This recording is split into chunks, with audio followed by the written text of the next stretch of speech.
PFC spiritual ప్రేక్షకులకు స్వాగతం. ఈ వారం రాశిఫలాలు పరిశీలిద్దాం. ఓం వసుదేవసుతం దేవం కంసచాణూరమర్ధనం దేవకీ పరమానందం కృష్ణం వందే జగద్గురుం. శ్రీ రాధాకృష్ణాభ్యాం నమః. కృష్ణం వందే జగద్గురుం, అర్జునం వందే జగదేకవీరం.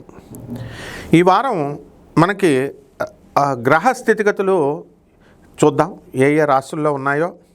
మరి కుజుడు ఆగస్టు 2 వరకు కూడా వృషభ రాశిలో ఉన్నాడు. శని మనకి వక్రించలేదు, ఇంకా జూలై 27కి వక్రిస్తాడు.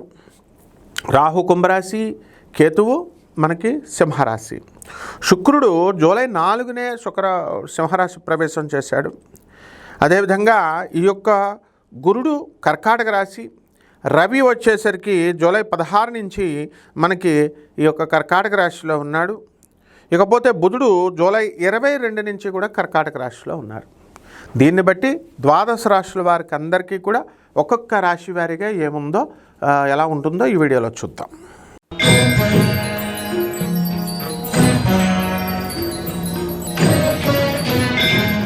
మిథున రాశి. ఈ మిథున రాశి వారు ఎక్కడికో వెళ్ళిపోతారు.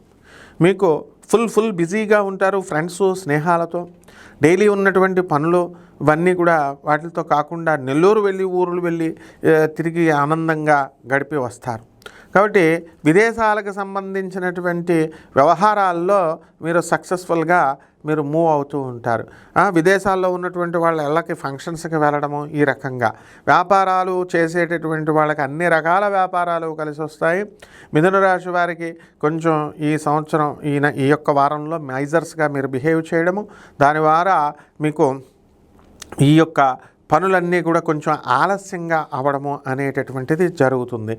అందువలన మీ యొక్క లోభత్వాన్ని పక్కన పడేసి ఇవ్వాల్సిన చోట డబ్బులు ఇస్తూ ఉంటే పనులు ముందుకు వెళ్తూ ఉంటాయి. అలాగే మీ మరదళ్ళంతా కూడా విదేశాలకు వెళ్ళారు, బంధువులంతా విదేశాలకు వెళ్ళారు, వాళ్ళ ఎంజాయ్ చేస్తున్నారు, నేను ఎంజాయ్ చేయలేకపోతున్నాను అనేటటువంటి బాధ మీరు నెల్లూరు వెళ్ళి ఎంజాయ్ చేసినప్పటికీ కూడా ఆ బాధ అలాగే ఉండిపోతూ ఉంటుంది. కాబట్టి ఈ రకంగా ఈ యొక్క మిథున రాశి వారి భాగ్యంలో ఉన్నటువంటి రాహుగ్రహ ప్రభావం వలన మీ తండ్రి గారి ఆరోగ్యం కొంత భంగపాటు అయినప్పటికీ కూడా ఫుల్ రికవర్ అవ్వడము అనేటటువంటిది జరుగుతుంది. రాజ్యస్థితిగతుడైనటువంటి శనిగ్రహ ప్రభావం వలన మీకు వృత్తిలో ఎంత టెన్షన్లు ఉన్నప్పటికీ కూడా ఆలస్యంగా మీ పనులు అవుతున్నప్పటికీ కూడా సక్సెస్ఫుల్గా మీరు పూర్తి చేసుకోవడం అనేటటువంటివి జరుగుతాయి. కొత్త వ్యక్తులతో పరిచయాలు ఏర్పడతాయి. నూతన వస్త్రాలు మీరు కొనుక్కుంటారు. మీ భర్త మీకు డైమండ్ నెక్లెస్లు ఇవన్నీ కూడా కలిసి కొని ఇవ్వడం అనేటటువంటివి జరుగుతాయి. అయితే ఈ కొత్త షాపింగ్లు ఇవన్నీ కూడా వీటితో బిజీగా ఉంటారు.